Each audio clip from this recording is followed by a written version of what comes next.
My guest today is a mental health specialist with several Indigenous communities across Western Canada. His work has given him a first-hand look at the effects of marijuana, especially with youth.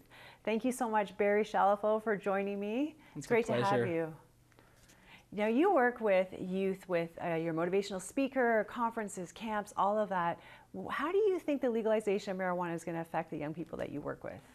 Well, in all honesty, I'm a little bit worried.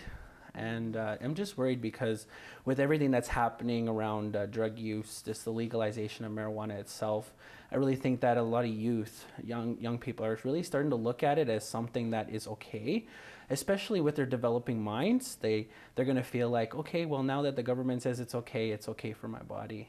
And the government is saying the reason that it did legalize it is to keep it out of the hands of young people. It's actually supposedly to stop them, even young people today who are using it, to stop them from using it. Do you think that that will work? I honestly don't think, in my personal professional opinion, that it will work. Just because I grew up around marijuana, I had a lot of dealers that I lived with and people that were crossing my path.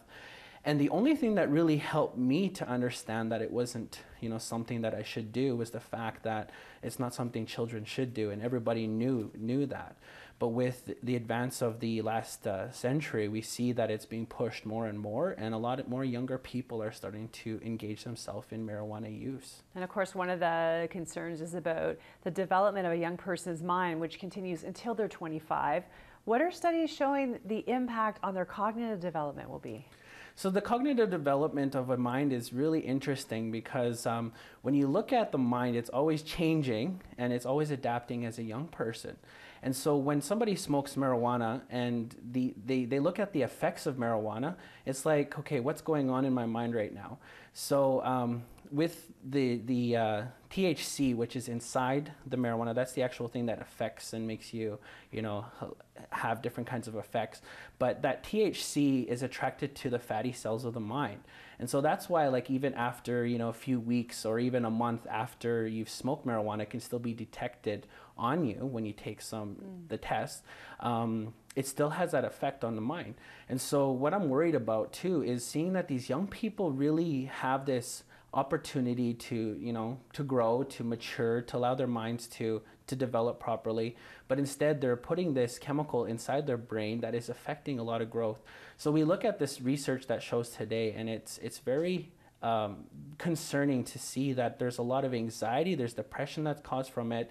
There's so much going on because their mind is developing as children, as adolescents, and even as young adults. And there's a lot of concern as well about addiction, a lot of controversy surrounding that. A lot of people say it's not a gateway drug, it's not going to lead to other drug use, it's not addictive. Studies are showing 1 in 10 people will be addicted. So talk to me about that. So the addiction of marijuana it's something that people don't see right away. There's that talk of the gateway drug, and you start with marijuana, then you go on to crack, crystal meth, or different things. But when you look at marijuana itself, the effects that it has. Now let's go to a lot of young people that do medicate themselves, self-medication of marijuana. They're covering up a lot of emotional trauma. Some of them, they feel alone, and it's one way for them to cope with their feelings. And so when they get that high, it starts to feel good. And so it's a reward system in the brain, the pleasure and reward system.